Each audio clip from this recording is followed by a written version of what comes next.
Charles Darwin മുന്നോട്ട് വെച്ച പരിണാമ സിദ്ധാന്തത്തിൻ്റെ ഇവല്യൂഷണറി തിയറിയുടെ പ്രധാനപ്പെട്ട ആസ്പെക്റ്റിലേക്കാണ് നമ്മൾ ആദ്യമായി പോകുന്നത്. നമുക്കറിയാം, ചാൾസ് ഡാർവിൻ ഗാലപ്പഗോസ് ദ്വീപുകളിൽ നിരീക്ഷിച്ച ഫിഞ്ചസിനെ കുറിച്ചാണ് നമ്മൾ പറഞ്ഞു നിർത്തിയത്, കുരുവികളെക്കുറിച്ച്.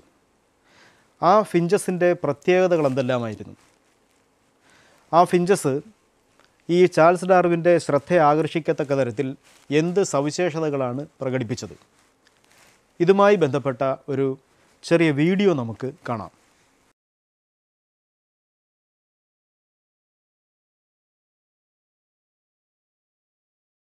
ഗാലപ്പഗോസ് ദ്വീപുകളിലെ പിൽക്കാലത്ത് ഡാർവിൻസ് ഫിഞ്ചസ് എന്നറിയപ്പെട്ട ഈ ഫിഞ്ചസിൻ്റെ സവിശേഷതകൾ നിങ്ങൾ കണ്ടില്ലേ? പല തരത്തിലുള്ള സവിശേഷതകൾ അവയ്ക്കുണ്ട്. അതിലേറ്റവും പ്രധാനപ്പെട്ടത് അവയുടെ ബീക്കിൻ്റെ ഷേപ്പാണ്. ബീക്കിൻ്റെ ഷേപ്പ്, ബീക്കിൻ്റെ സൈസ്, അവയുടെ കൊക്കിൻ്റെ വലിപ്പവും രൂപവും. ബീക്ക് സൈസ് ആൻഡ് ഷേപ്പ്, കൊക്കിൻ്റെ വലിപ്പവും അവയുടെ ആകൃതിയും. എന്താണെന്ന് നോക്കൂ. പലതരത്തിലുള്ള ഫിഞ്ചസിന് പലതരത്തിലുള്ള ബീക്ക് ഷേപ്പാണ്, കൊക്കിൻ്റെ ആകൃതിയാണ്. ഉദാഹരണത്തിന് അവിടെ ഇൻസെക്റ്റിവോറസ് ഫിഞ്ചുണ്ട്. ഇൻസെക്റ്റിവോറസ് ഫിഞ്ച് എന്ന് പറഞ്ഞാൽ എന്താണ്? ഇൻസെക്റ്റുകളെ ആഹാരമാക്കുന്ന, ഷഡ്പദങ്ങളെ കഴിക്കുന്ന finches. Insectivorous finches have small beaks. താരതമ്യേന ചെറിയ ബീക്ക് അല്ലെങ്കിൽ കൊക്കുകളാണ് ഈ ഇൻസെക്റ്റിവോറസ് ഫിഞ്ചസിനുള്ളത്. രണ്ടാമത്തേത് വുഡ്പെക്കർ ഫിഞ്ചസ് ആണ്. എന്താണ് വുഡ്പെക്കർ ഫിഞ്ചസ്? മരം കൊത്തിക്കുരുവികളെന്ന് പറയും. മരത്തിലെ പൊത്തുകളിൽ കൊത്തി ആഹാരത്തെ സ്വീകരിക്കുന്ന ഫിഞ്ചസാണ് ഈ വുഡ്പെക്കർ ഫിഞ്ചസ്. ഈ വുഡ്പെക്കർ ഫിഞ്ചസിൻ്റെ പ്രത്യേകത, ദേ ഹാവ് ഷാർപ്പ് ബീക്സ്. അവർക്ക് നല്ല കൂർത്തുമൂർത്ത ബീക്കുകളുണ്ടായിരുന്നു, കൊക്കുകളുണ്ടായിരുന്നു. എന്തിനു വേണ്ടിയാണെന്നറിയാമോ? To pick small ticks from the trees. മരങ്ങളിൽ നിന്ന് ചെറിയ ചുള്ളിക്കമ്പുകളെ ഒടിച്ചെടുക്കാൻ. ടു പിക്ക് സ്മാൾ ടിക്സ് എന്തിനു വേണ്ടിയാണ്? To feed on worms on the tree trunks. മരത്തിൻ്റെ പുറന്തൊലിയിൽ ചെറിയ ചെറിയ സുഷിരങ്ങളിൽ കാണപ്പെടുന്ന വേംസിനെ ഈ കമ്പ് കൊണ്ട് അവർ കുത്തിയെടുക്കും. ഈ കമ്പ് കൊണ്ട് കുത്തി പുറത്താക്കിയതിന് ശേഷം ഇവർ അതിനെ ആഹാരമാക്കും. അത്തരത്തിലുള്ളവയാണ് ഈ വുഡ്പെക്കർ ഫിഞ്ചസ്. പിന്നീട് കാക്ടസ് ഈറ്റിംഗ് ഫിഞ്ചസ് ഉണ്ടായിരുന്നു. കാക്ടസ് എന്ന് പറഞ്ഞാൽ കള്ളിമുൾ ചെടി. ഗാലപ്പഗോസ് ദ്വീപുകളിൽ വരണ്ട കാലാവസ്ഥ വരുമ്പോൾ അവിടെ നിലനിൽക്കുന്നത് ഈ കാക്ടസ് പ്ലാന്റ്സ് ആണ്. എന്താണ്? കള്ളിമുൾ ചെടികളാണ്. അവയുടെ ഫ്ലവേഴ്സും ആ ഫ്ലവറിലെ തേൻ, ഹണി അല്ലെങ്കിൽ നെക്ടർ, അതോടൊപ്പം പിന്നീട് അത് സീഡാവുമ്പോൾ ആ സീഡ്സ്, ഇതിനെയൊക്കെ കഴിക്കുന്നവരാണ് ഈ കാക്ടസ് ഈറ്റിംഗ് ഫിഞ്ച് എന്ന് പറയുന്നത്. ആ കാക്ടസ് ഈറ്റിംഗ് ഫിഞ്ചിൻ്റെ പ്രത്യേകത, they have long and sharp beaks. Cactus eating ഫിഞ്ചിൻ്റെ പ്രത്യേകത, they have long and sharp beaks. എന്താണ്? നീളം കൂടിയ നല്ല മൂർച്ചയുള്ള കൊക്കുകളാണ് ഈ കാക്ടസ് ഈറ്റിംഗ് ഫിഞ്ചസിന് ഉണ്ടായിരുന്നത്. അതോടൊപ്പം ചില ഗ്രൗണ്ട് ഫിഞ്ചസ് ഉണ്ട്. എന്താണ്?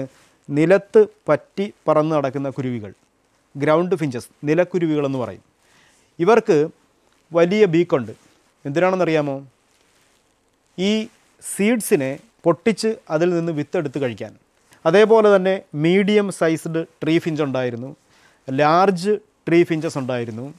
ഇങ്ങനെ പലതരത്തിൽ ബീക്കിന് സ്ട്രക്ചറലായും അവയുടെ മോർഫോളജി, ബാഹ്യരൂപത്തിലും വ്യത്യാസമുള്ള കുറേ ഫിഞ്ചുകൾ. പല ദ്വീപുകളിൽ ഇത്തരത്തിലുള്ള ഫിഞ്ചസിനെ അദ്ദേഹം നോട്ട് ചെയ്തു. ഇവിടെ ഈ ബീക്കിൻ്റെ ഷേപ്പ് അദ്ദേഹത്തെ ആകർഷിച്ചതിന് കാരണം എന്താണ്? ചാൾസ് ഡാർവിനെ ഈ ഫിഞ്ചസിലെ ബീക്കുകൾ ഇത്രമാത്രം ആകർഷിക്കാൻ എന്താണ് കാരണം?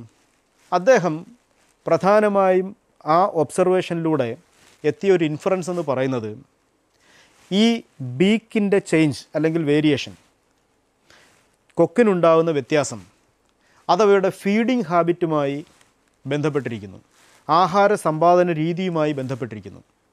The beaks of these finches are adapted to their feeding habits. Beaks of these finches are adapted to their feeding habits. അവരുടെ ആഹാര രീതിയുമായി ബന്ധപ്പെട്ടാണ് ഈ ബീക്കിനുണ്ടായ ഷേപ്പ്. എന്താണ് ഷേപ്പിൻ്റെ വ്യത്യാസം നമ്മൾ മനസ്സിലാക്കിയല്ലോ. ചിലപ്പോൾ ഈ ഗാലപ്പഗോസ് ദ്വീപുകളിൽ വളരെ ശക്തിയായ ഡ്രോട്ട് അല്ലെങ്കിൽ വരൾച്ച വരും. ആ സമയത്ത് ക്യാക്ടസിൻ്റെ സീഡ്സും മറ്റ് സസ്യങ്ങളുടെ സീഡ്സും മാത്രമേ കഴിക്കാൻ കാണൂ. ആ സമയത്ത് ബാക്കിയുള്ള ഫിഞ്ചുകൾക്ക് നിലനിൽക്കാൻ പറ്റില്ല. എന്നാൽ പിന്നീട് റെയിനി സീസൺ വരുന്നു, പുഷ്പിക്കുന്നു, മറ്റ് ആഹാര വസ്തുക്കൾ കൂടുതലായിട്ട് കിട്ടുന്നു. അപ്പോഴേക്കും മറ്റ് ഫിഞ്ചുകൾ കാര്യമായി ഒറിജിനേറ്റ് ചെയ്ത് വരും. അപ്പോൾ യഥാർത്ഥത്തിൽ ഈ പറയുന്ന ബീക്സിൻ്റെ ഷേപ്പും സൈസും അവരുടെ ഫീഡിംഗ് ഹാബിറ്റുമായി ബന്ധപ്പെട്ടതാണ്. അദ്ദേഹത്തിൻ്റെ ഈ ഒബ്സർവേഷനെ കൂടാതെ മറ്റൊരു പ്രധാനപ്പെട്ട ആശയം കൂടി അദ്ദേഹത്തെ സ്വാധീനിച്ചു എന്നാണ് പറയുന്നത്. അത് ഒരു ഇംഗ്ലീഷ് പണ്ഡിതനായ ഒരു ജനസംഖ്യ ഗവേഷകനായ ഡെമോഗ്രാഫറായ തോമസ് റോബർട്ട് മാൽത്തൂസ് എന്ന സയൻറ്റിസ്റ്റിൻ്റെതാണ്. നമുക്കറിയാം, ലോക ജനസംഖ്യ ഇപ്പോൾ ഏതാണ്ട് 7.8 ബില്യണായി, 780 കോടിയായി.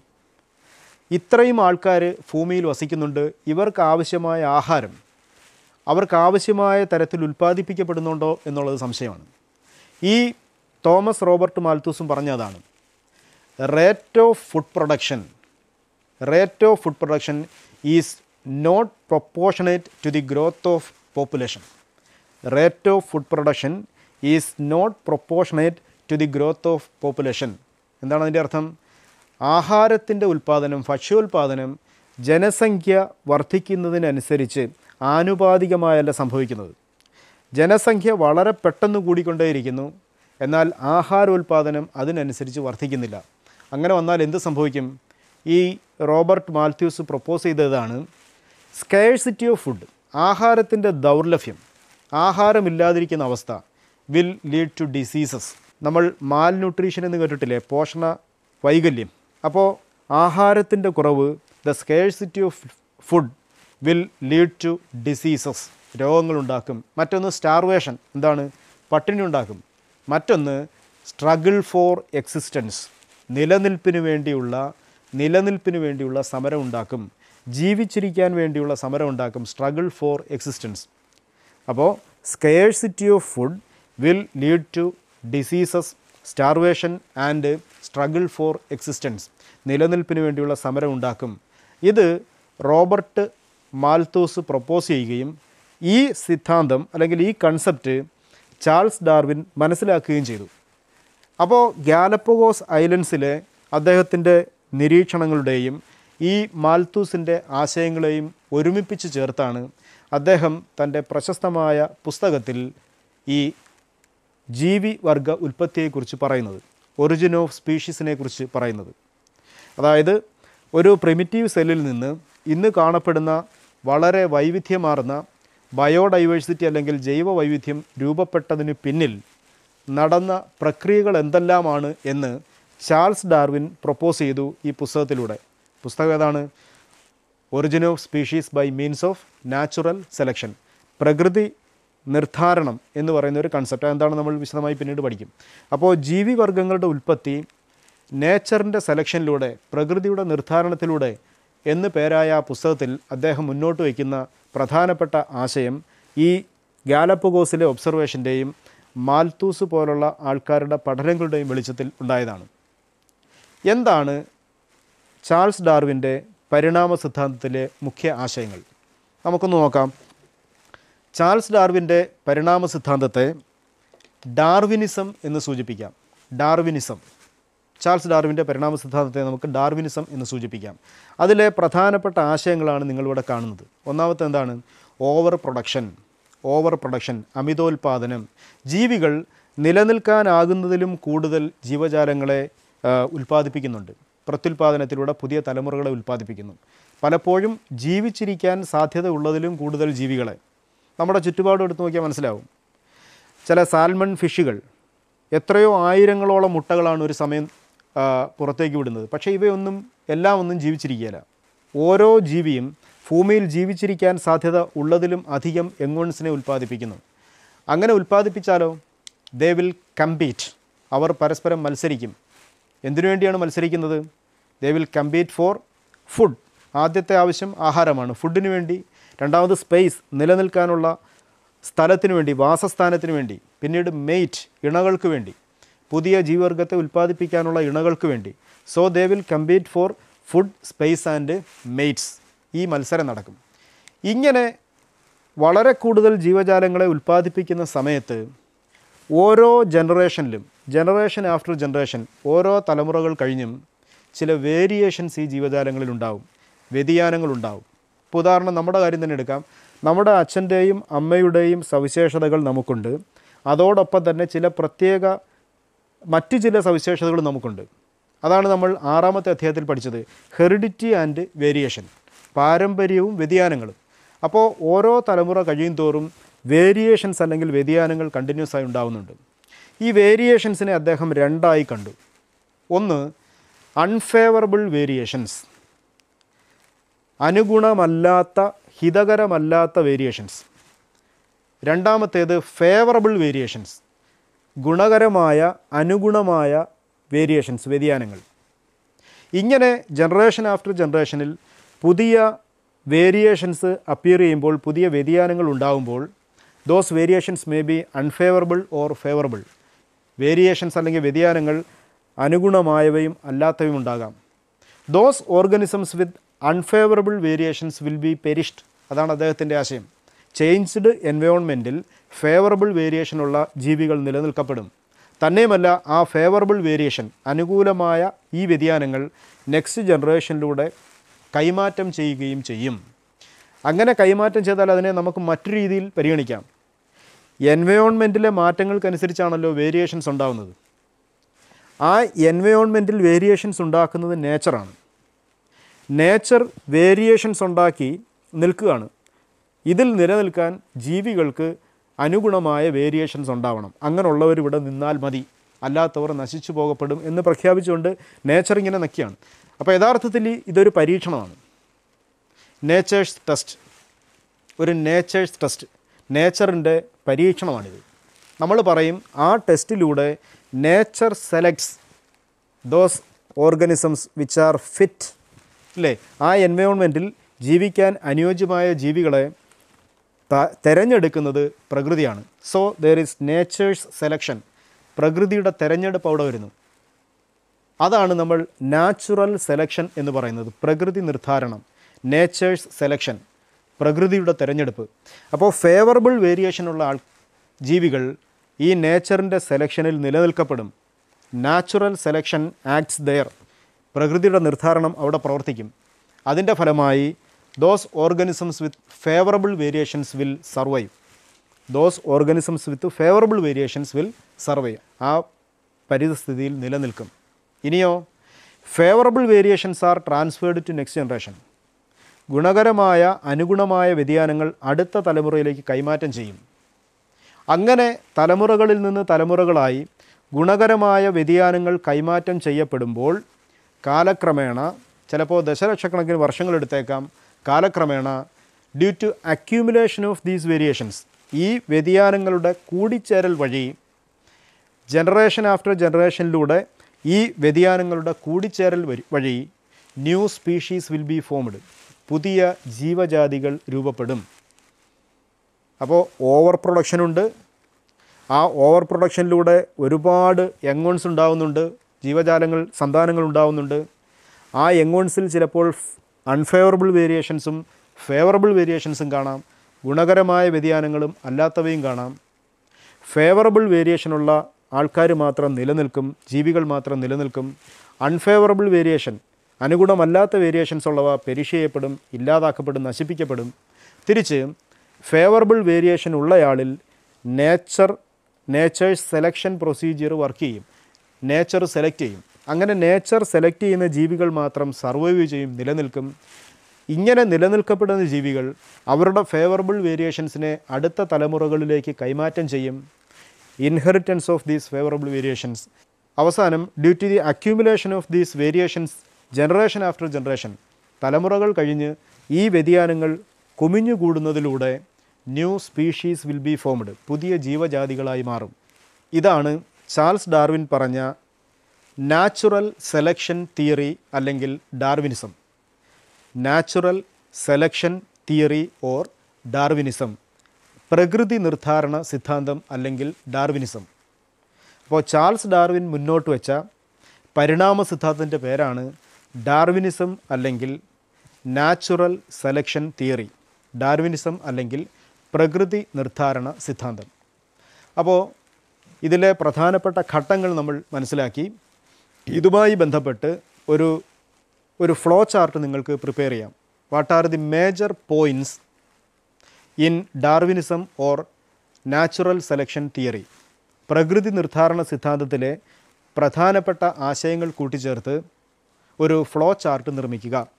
പാഠപുസ്തകത്തിലെ ആശയങ്ങൾ വായിച്ച് മനസ്സിലാക്കി നിങ്ങൾ ഈ ഫ്ലോ ചാർട്ട് പ്രിപ്പയർ ചെയ്യണം. ഇവിടെ ഒരു പ്രധാനപ്പെട്ട കാര്യം നമ്മൾ മനസ്സിലാക്കണം. ഫേവറബിൾ വേരിയേഷനുള്ള ഓർഗാനിസംസ് അവരായിരിക്കും എൻവയോൺമെൻറ്റിൽ ജീവിക്കാൻ ഏറ്റവും അനുയോജ്യർ.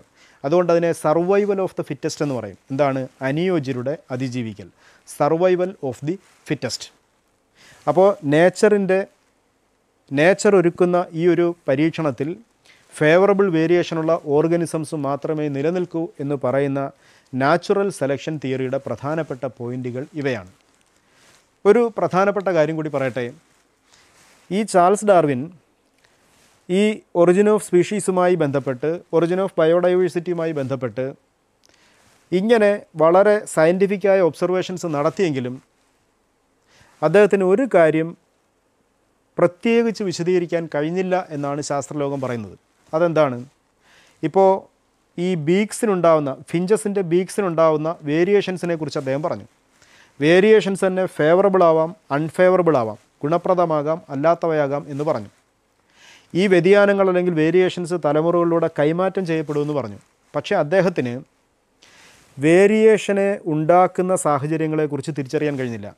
What are the reasons for continuous variations? He could not explain the reasons for variations. ഈ വേരിയേഷൻസ് ഉണ്ടാവുന്നതിന് കാരണങ്ങൾ അദ്ദേഹത്തിന് പറയാൻ കഴിഞ്ഞില്ല. പിന്നീട് പല ശാസ്ത്ര മേഖലകളിലും വന്നിട്ടുള്ള പുതിയ പുതിയ ഗവേഷണങ്ങൾ, പ്രധാനമായിട്ടും നമ്മൾ പഠിച്ചു കഴിഞ്ഞ ജനറ്റിക്സ്, ജനിതകശാസ്ത്രം, സൈറ്റോളജി അല്ലെങ്കിൽ കോശശാസ്ത്രം, ജിയോളജി അല്ലെങ്കിൽ ഭൗമശാസ്ത്രം, അതേപോലെ പാലിയൻറ്റോളജി, എന്താണ് ഫോസിലുകളെക്കുറിച്ചുള്ള പഠന മേഖല.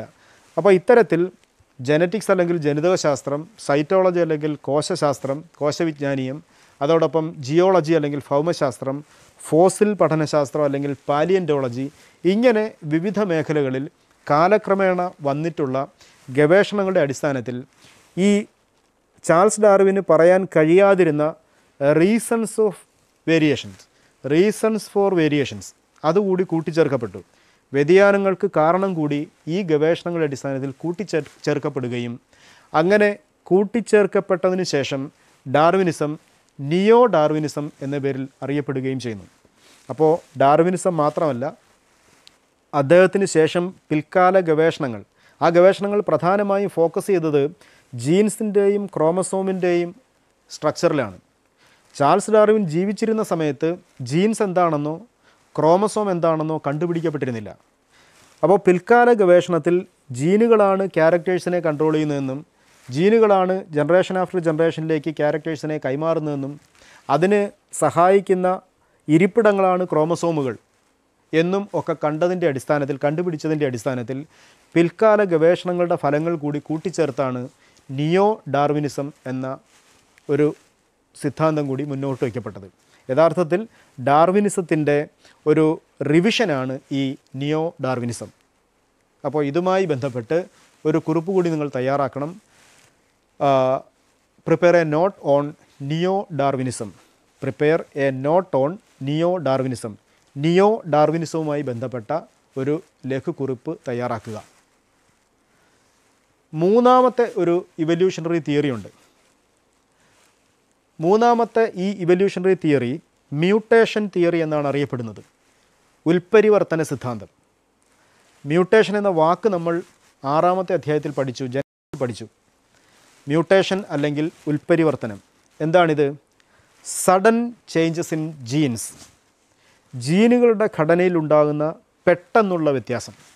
സഡൻ ചേഞ്ചസ് ഇൻ ജീൻസ്, ക്രോമസോമിലും ജീനുകളിലും ഉണ്ടാകുന്ന പെട്ടെന്നുള്ള വ്യത്യാസത്തെയാണ് മ്യൂട്ടേഷൻ എന്ന് പറയുന്നത്.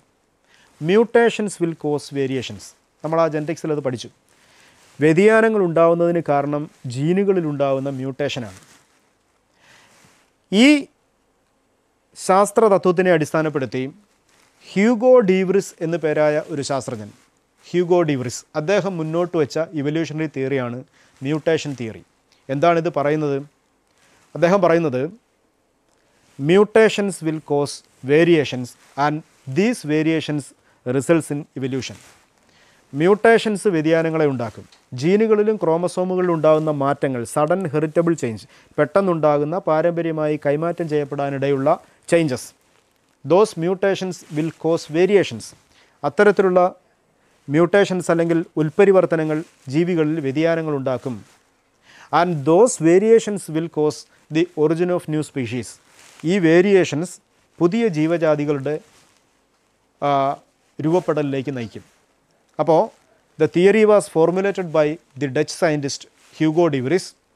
He explain that the mutations that cause variations will ultimately lead to evolution.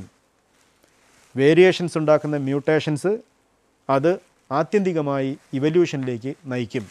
ഇതാണ് ഹ്യൂഗോ ഡീവ്രിസിൻ്റെ മ്യൂട്ടേഷൻ തിയറി. ആ 6-ാമത്തെ അധ്യായത്തിൽ നമ്മൾ മനസ്സിലാക്കിയ മ്യൂട്ടേഷനുമായി ബന്ധപ്പെട്ട ജീനിലും ക്രോമസോമിലും ഉണ്ടാകുന്ന വ്യതിയാനങ്ങളെ മുൻനിർത്തിയാണ് ഇദ്ദേഹം ഈ തിയറി മുന്നോട്ട് വച്ചത്.